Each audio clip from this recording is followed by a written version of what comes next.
ओम नमो भगवते वासुदेवाय नमः. नमस्कार. श्री स्वामी समर्थ. स्वागत आहे तुमचं माझ्या यूट्यूब चॅनलवरती. आजचा दिवस तुम्हाला खूप छान सुखाचा समाधानाचा जाऊ देत, हीच मी स्वामींच्या चरणी प्रार्थना करते आणि आजच्या व्हिडिओला सुरुवात करते. तर आजच्या या व्हिडिओमध्ये मी तुमच्यासोबत अधिक महिन्यामध्ये अतिशय उच्च कोटीची प्रभावी सेवा म्हणजेच व्यंकटेश स्तोत्राचं 3 दिवसाचं पारायण किंवा अनुष्ठान कसं करायचं आहे ही माहिती शेअर करणार आहे. इच्छापूर्तीसाठी अतिशय प्रभावी व त्वरित फलदायी अशी ही सेवा आहे. तर ही सेवा करत असताना कोणत्या अटी व नियमांचं आपल्याला पालन करायचं आहे, तर हे पारायण करत असताना पूजेची मांडणी कशी करायची आहे आणि त्याचबरोबर पारायण काळामध्ये कोणत्या चुका आपल्याला टाळायच्या आहेत हे मी आजच्या व्हिडिओमध्ये शेअर करणार आहे. त्यामुळे व्हिडिओ स्किप न करता शेवटपर्यंत बघत राहा. व्यंकटेश स्तोत्राचं नाव जरी घेतलं तरी आपल्या अंगावरती काटा उभा राहतो, कारण ह्या स्तोत्राचं पठण करणं एवढं सोपं नाही आहे. कारण ही सेवा जी आहे 3 रात्रीची किंवा 21 रात्रीची ज्यावेळेस आपण संकल्पयुक्त सेवा करत असतो त्यावेळेस मध्यरात्री उठून आपल्याला ही सेवा करायची असते. त्यामुळे प्रत्येकाकडूनच ही सेवा घडत नसते. त्यासाठी अतिशय भाग्यवान व्यक्तीचीच निवड भगवान व्यंकटेश करत असतात. त्यामुळे तुमच्या मनात जर ही इच्छा निर्माण झालेली असेल तर तुम्ही अतिशय भाग्यवान व्यक्ती आहात, कारण ही सेवा तुमच्याकडून घडणार आहे. तसं तर व्यंकटेश स्तोत्राची ही सेवा आपण कोणत्याही महिन्यामध्ये करू शकतो, पण अधिक महिन्यामध्ये हिचं विशेष महत्त्व आहे. कारण अधिक महिन्याला पुरुषोत्तम मास, मलमास किंवा भगवान श्री हरी विष्णूंना समर्पित असा महिना समजला जातो. त्यामुळे या महिन्यामध्ये जर तुम्ही ही सेवा केली तर इतर महिन्यांच्या तुलनेमध्ये अधिक महिन्यामध्ये केलेली सेवा 10 पटीने तुम्हाला फलश्रुती मिळवून देत असते. तुमच्या कठीणातील कठीण इच्छापूर्तीसाठी तुम्ही संकल्पयुक्त 3 दिवसाचं व्यंकटेश स्तोत्राचं अनुष्ठान करू शकता. तसं तर 21 दिवसाचं एक पारायण किंवा संकल्पयुक्त सेवासुद्धा तुम्ही करू शकता, पण 21 दिवस प्रत्येकाला करणं शक्य होत नाही. त्यासाठी 3 दिवसाची प्रभावी सेवा तुम्ही करू शकता. तर 3 दिवसाचं हे अनुष्ठान आपल्याला कधी करायचं आहे, तर अधिक महिन्याच्या येणाऱ्या कोणत्याही शुक्रवारी तुम्ही या सेवेला सुरुवात करू शकता. शुक्रवार, शनिवार, रविवार असे 3 दिवस तुम्हाला ही सेवा करायची आहे. संकल्पाशिवाय कोणत्याही सेवेचं फळ तुम्हाला मिळत नाही. त्यासाठी तुम्हाला संकल्प करायचा आहे. सकाळी देवपूजा झाली की देवासमोर बसून तुम्हाला या सेवेसाठीचा संकल्प करायचा आहे. तर त्यासाठी एक तामण घ्यायचं आहे. हातामध्ये तुम्हाला फूल घ्यायचं आहे, त्यावरती हळदी कुंकू अक्षता घ्यायच्या आहेत. पळीने 2 पळी पाणी टाकायचं आहे आणि संकल्प करायचा आहे. त्यामध्ये तुम्ही तुमचं नाव घ्यायचं आहे, त्यानंतर गोत्र घ्यायचं आहे, तुम्ही जिथे राहता ते ठिकाण, त्यानंतर ज्या दिवशी तुम्ही या संकल्पाला सुरुवात करणार आहात त्या दिवशीची तारीख, वार आणि वेळ ही सुद्धा संकल्प करतेवेळी तुम्हाला बोलून दाखवायची आहे. आणि त्यानंतर मी या इच्छित कार्यासाठी संकल्पयुक्त व्यंकटेश स्तोत्राचं 3 दिवसाचं अनुष्ठान करणार आहे. माझी ही सेवा निर्विघ्नपणे पार पडू द्या अशी तुम्हाला भगवंताकडे प्रार्थना करायची आहे. स्वामी समर्थ महाराजांकडे आपल्याला या अनुष्ठानासाठी प्रार्थना करायची आहे आणि त्यानंतर तुम्हाला मध्यरात्रीपासून या सेवेला सुरुवात करायची आहे. तर हे पारायण करत असताना पूजेची मांडणी करावी लागेल का, तर पूजेची मांडणी करण्याची आवश्यकता नाही. कारण तुमच्या देवाऱ्यात असलेली बाळकृष्णांची मूर्ती ही भगवान व्यंकटेशाच्या स्वरूपात तुमच्या देवाऱ्यात असते. तर तिच्यासमोरच तुम्ही ही सेवा करू शकता. तुमची इच्छा असेल तर तुम्ही वेगळी मांडणीसुद्धा करू शकता. 3 दिवस ती मांडणी तुम्हाला तशीच ठेवावी लागेल. पण जसं मी तुम्हाला सांगितलं की बाळकृष्णांच्या मूर्तीसमोर बसूनसुद्धा तुम्ही ही सेवा करू शकता. त्यासाठी वेगळी मांडणी करण्याची गरज नाही. तर आता ज्या दिवशी तुम्ही या पारायणाला सुरुवात करणार आहात त्या दिवशी मग तुम्हाला मध्यरात्री बरोबर 12 वाजता या सेवेला सुरुवात करायची आहे. 12 वाजता तुमच्या मुखातून व्यंकटेश स्तोत्र सुरू झालं पाहिजे ही काळजी तुम्हाला घ्यायची आहे. त्यासाठी तुम्हाला 11:30 वाजता आंघोळ करून शुचिर्भूत व्हायचं आहे. मग बऱ्याच जणींचा प्रश्न येऊ शकतो की ताई देवपूजा करायची का, तर देवपूजा करण्याची गरज नाही. सकाळीच तुम्ही देवपूजा केलेली असते. आपल्या देवघरासमोर दिवा रात्रंदिवस सुरू असतो. अधिक महिन्याचा काळ आहे, यामध्ये आपण एक अखंड दिवा लावलेला असतो. तुम्ही जर लावत नसाल तर लावायला सुरुवात करा आणि तो दिवा सुरू असतो. त्यामुळे वेगळी पूजा मांडणी किंवा देवपूजा करायची गरज नाही. तो दिवा सुरू असताना अजून एक दिवा तुम्हाला तिथे लावायचा आहे, तो म्हणजे तुपाचा दिवा तुमचं व्यंकटेश स्तोत्र पूर्ण होईपर्यंत सुरू असला पाहिजे याची काळजी तुम्हाला घ्यायची आहे. व्यंकटेश स्तोत्र पूर्ण झाल्यानंतर मग तो दिवा विझला तरी चालेल, पण व्यंकटेश स्तोत्र सुरू असताना तो दिवा सुरू राहील याची काळजी घ्यायची. त्यासाठी पुरेसं तूप तुमच्याजवळ ठेवायचं आहे. आणि त्यानंतर तुम्ही अगरबत्ती जी लावणार आहात ती अगरबत्तीसुद्धा व्यंकटेश स्तोत्र सुरू असताना सुरूच राहिली पाहिजे. म्हणजे थोडीशी विझत आली तर एक दुसरी एक्स्ट्रा अगरबत्ती तुम्हाला जवळ ठेवायची आणि ती लावायची आहे. म्हणजे व्यंकटेश स्तोत्र सुरू असताना तुम्हाला हे तुपाचा दिवा आणि अगरबत्तीकडे काळजीपूर्वक लक्ष द्यायचं आहे.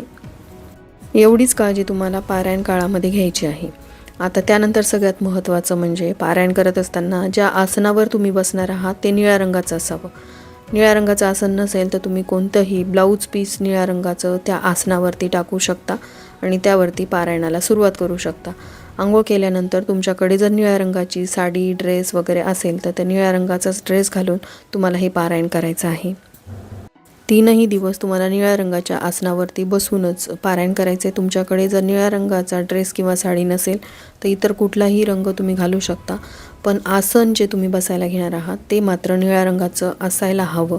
हा या पारायणाचा अतिशय महत्त्वाचा नियम आहे. आता त्यानंतर सगळ्यात महत्त्वाचं म्हणजे व्यंकटेश स्तोत्राचं पारायण आपल्याला कसं करायचं आहे, व्यंकटेश स्तोत्र किती वेळा वाचायचं आहे आणि त्याचबरोबर कोणतं व्यंकटेश स्तोत्र आपल्याला वाचायचं. कारण व्यंकटेश स्तोत्र हे संस्कृतमध्ये सुद्धा आहे आणि मराठीमध्ये सुद्धा आहे. संस्कृतमध्ये असलेलं व्यंकटेश स्तोत्र 15 ओळींचंच आहे. ते तुमचं सहज वाचून होईल, पण ते इतकं प्रभावी आहे की मराठीमध्ये तुम्ही ज्यावेळेस व्यंकटेश स्तोत्र 1 वेळा वाचता त्यापेक्षा संस्कृतमध्ये 1 वेळा वाचलेलं व्यंकटेश स्तोत्र तुम्हाला 11 पटीने फलश्रुती मिळवून देत असतं. पण जर तुम्हाला संस्कृत वाचता येत नसेल तर व्यंकटेश स्तोत्राचा मराठीमधला अनुवाद तुम्ही वाचू शकता, त्याचं पठण तुम्ही करू शकता. व्यंकटेश स्तोत्रामध्ये भगवान व्यंकटेशांची स्तुती केलेली आहे, त्यांचं वर्णन केलेलं आहे. ज्यावेळेस तुम्ही व्यंकटेश स्तोत्राचं पारायण करत असता त्यावेळेस साक्षात भगवान व्यंकटेशांचं चित्र तुमच्या डोळ्यासमोर उभं राहतं. साक्षात ते तुम्हाला दर्शन देतात. एवढी ही प्रभावी आणि उच्च कोटीची अशी सेवा आहे. व्यंकटेश स्तोत्राच्या मराठी अनुवादामध्ये भगवान व्यंकटेशाचं विस्तारपूर्वक असं वर्णन केलेलं आहे, ज्यामुळे साक्षात भगवंताचं दर्शन आपल्याला घडतं, एवढी प्रचिती येते. संस्कृतमध्ये असलेलं व्यंकटेश स्तोत्र हे 15 श्लोकाचं आहे आणि मराठीमध्ये असलेलं व्यंकटेश स्तोत्र हे 108 ओव्यांचं आहे.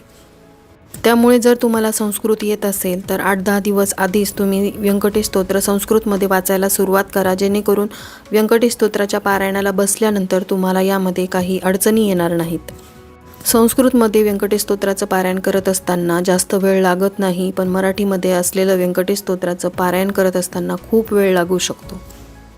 कारण मराठीमध्ये असलेलं व्यंकटेश स्तोत्र हे 108 ओव्यांचं आहे, त्यामुळे ते पठण करत असताना तुम्हाला वेळ लागू शकतो. कारण आपल्याला या पारायण कालावधीमध्ये 21 मंडल घ्यायचे आहेत, म्हणजेच 21 वेळा आपल्याला व्यंकटेश स्तोत्राचं पठण करायचं आहे. जर तुम्ही संस्कृतमध्ये व्यंकटेश स्तोत्राचं पठण करणार असाल तर 21 वेळा संस्कृतमध्ये तुम्हाला व्यंकटेश स्तोत्र वाचायला 1 तास लागू शकतो. तर मराठीमध्ये हेच व्यंकटेश स्तोत्र वाचायला तुम्हाला 3 ते 4 तासांचा कालावधी लागू शकतो. म्हणजेच रात्री तुम्ही 12 वाजता जर पारायणाला बसले तर तुम्हाला सकाळचे 4 ते 5 सुद्धा होऊ शकतात. आणि संस्कृतमध्ये जर तुम्ही हे व्यंकटेश स्तोत्राचं पारायण करायला बसलात तर तुम्हाला साधारण पहिल्या दिवशी वेळ लागेल 1 ते 1.5 तासाचा, त्यानंतर तुमचं पाऊण तासामध्ये हे वाचून होतं. पण संस्कृतमध्ये व्यंकटेश स्तोत्राचं पठण करत असताना जर तुमचे स्पष्ट उच्चार असतील, तुम्हाला संस्कृत येत असेल तरच तुम्ही संस्कृतमध्ये व्यंकटेश स्तोत्राचं पठण करा. कारण जर तुमचे उच्चार चुकले तर त्याची फलश्रुती तुम्हाला मिळणार नाही. मग तुम्ही मराठीमध्ये असलेलं व्यंकटेश स्तोत्राचं सुद्धा पठण करू शकता. मराठीमध्ये सहजरित्या आपण पठण करू शकतो आणि त्यामध्ये उच्चार चुकण्याचीही तुम्हाला भीती राहणार नाही. आता 3 रात्रीचं व्यंकटेश स्तोत्राचं अनुष्ठान करत असताना आपल्याला व्यंकटेश स्तोत्राचे 21 मंडळ प्रत्येक दिवशी करायचे आहेत. म्हणजेच 3 दिवस आपल्याला 21 वेळा व्यंकटेश स्तोत्राचं पठण करायचं आहे. ज्यावेळेस तुम्ही संस्कृतमध्ये व्यंकटेश स्तोत्राचं पठण करणार आहात त्यावेळेस तुम्हाला संपूर्ण 15 श्लोकाचं व्यंकटेश स्तोत्र 21 वेळा पठण करायचं आहे. पण ज्यावेळेस तुम्ही मराठीमध्ये असलेलं व्यंकटेश स्तोत्राचं पठण किंवा पारायण करणार आहात त्यावेळेस तुम्हाला एक गोष्ट लक्षात ठेवायची, ती अतिशय महत्त्वाची आहे. ती म्हणजे मराठीमध्ये फलश्रुती दिलेली आहे ती तुम्हाला शेवटच्या वेळेस वाचायची आहे. आणि ज्यावेळेस तुम्ही 20 वेळा व्यंकटेश स्तोत्र मराठीमध्ये पठण कराल त्यावेळेस तुम्हाला हे व्यंकटेश स्तोत्र 80व्या ओवीपर्यंतच म्हणायचं आहे.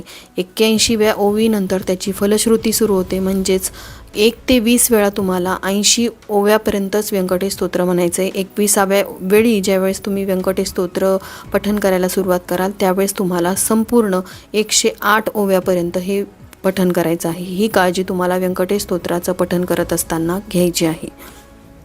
कारण फलश्रुती ही सगळ्यात शेवटी म्हणायची असते. ज्यावेळेस तुम्ही श्री सुक्तमचं 16 वेळा पठण करत असता त्यावेळेस तुम्ही 16व्या वेळेस ज्यावेळेस श्री सुक्तम पठण करता त्यावेळेसच त्याची फलश्रुती म्हणायची असते. अगदी त्याच प्रकारे व्यंकटेश स्तोत्राची फलश्रुती, मराठीमध्ये असलेल्या व्यंकटेश स्तोत्राची फलश्रुती सगळ्यात शेवटी म्हणजेच 21व्या वेळी ज्यावेळेस तुम्ही व्यंकटेश स्तोत्राचं पठण कराल त्यावेळेस तुम्हाला म्हणायची आहे. तरच तुम्हाला या पारायणाची संपूर्ण फलश्रुती मिळेल. अतिशय महत्त्वाची माहिती आहे ही, तुम्ही आवर्जून लक्षात ठेवावी. तर आता ह्या पारायणाचे सगळ्यात महत्त्वाचे नियम जाणून घेऊयात की हे पारायण कोण करू शकतं. हे पारायण स्त्री करू शकते, पुरुष करू शकतात, मुलं करू शकतात, मुली करू शकतात, वयोवृद्ध कोणीही हे पारायण करू शकतं. स्त्रिया जर हे पारायण करणार असतील तर मध्येच तुमचा जर मासिक धर्म येणार असेल तर तुम्ही हे पारायण करू नका. मासिक धर्म झाल्यानंतरच मग तुम्ही या पारायणाला सुरुवात करा. कारण मध्येच जर खंड पडला तर मग तुमची सेवा ही व्यर्थ जाते, निष्फळ होते. त्यासाठी मग तुम्हाला पूर्वीपासून परत या अनुष्ठानाला सुरुवात करावी लागते. त्यासाठी तुमचं मासिक धर्म झाल्यानंतरच या सेवेला सुरुवात करा. मासिक धर्माप्रमाणेच जर तुम्हाला मध्ये सूतक पडलं तर अशा वेळेससुद्धा तुमचं हे अनुष्ठान खंडित होतं, निष्फळ होतं. सूतक फिटल्यानंतर परत तुम्हाला नव्याने सुरुवात करावी लागते. आणि त्याचबरोबर या 3 दिवसाच्या कालावधीमध्ये तुम्हाला प्रवास देखील टाळायचा आहे. जर तुम्हाला मध्येच कुठं प्रवास करायचा असेल तर अशा वेळेस तुम्ही या अनुष्ठानाला बसू नका. प्रवास करून आल्यानंतरच मग या सेवेला सुरुवात करा. त्याचबरोबर या पारायण काळातील सगळ्यात महत्त्वाचा नियम म्हणजे तुम्हाला कडकडीत ब्रह्मचर्याचं पालन करायचं आहे. 3 दिवस तुम्हाला ब्रह्मचर्य पालन करायचं आहे. त्याचबरोबर घरामध्ये मांसाहार झाला नाही पाहिजे. तुम्ही करत नसला तरी घरातल्या इतर व्यक्तींनी देखील मांसाहार करू नये. आणि त्याचबरोबर तुम्हाला पारायण काळामध्ये परान्न वर्ज्य आहे. सगळ्यात महत्त्वाचं म्हणजे हे पारायण करत असताना 21 वेळा व्यंकटेश स्तोत्र वाचायचं आहे. 21 वेळा व्यंकटेश स्तोत्र वाचल्याशिवाय तुम्हाला जागेवरून उठायचं नाही. पारायण काळामध्ये आजूबाजूच्या वाईट शक्ती तुम्हाला त्रास देतात तरी देखील तुम्ही उठायचं नाही. कितीही त्रास झाला तरी जर तुम्ही उठलात तर तुमचं हे सगळं अनुष्ठान व्यर्थ जाईल, निष्फळ होईल. त्यानंतर सगळ्यात महत्त्वाचं म्हणजे व्यंकटेश स्तोत्राचं 21 वेळा तुमचं मंडन झाल्यानंतर, पारायण झाल्यानंतर सगळ्यात शेवटी तुम्हाला भगवान व्यंकटेशाची आरती करायची आहे. ज्यामध्ये गणपतींची आरती करायची, भगवान व्यंकटेशांची आरती करायची, खडीसाखरेचा नैवेद्य दाखवायचा. त्यानंतर तुम्ही झोपायला जाऊ शकता. तर या काही नियमांचं पालन तुम्हाला पारायण काळामध्ये करायचं आहे आणि अतिशय प्रभावी अशा 3 दिवसाच्या व्यंकटेश स्तोत्राच्या अनुष्ठानाला, सेवेला सुरुवात करायची आहे. अजून तुमच्या काही शंका असतील तर तुम्ही मला कमेंट करून विचारू शकता. आणि याबरोबरच आजचा हा व्हिडिओ मी इथंच एंड करते. व्हिडिओ थोडा जरी आवडला असेल तर लाईक, शेअर, सबस्क्राईब करा. भेटूयात अशाच एका नवीन व्हिडिओसोबत. तोपर्यंत सर्वांना श्री स्वामी समर्थ.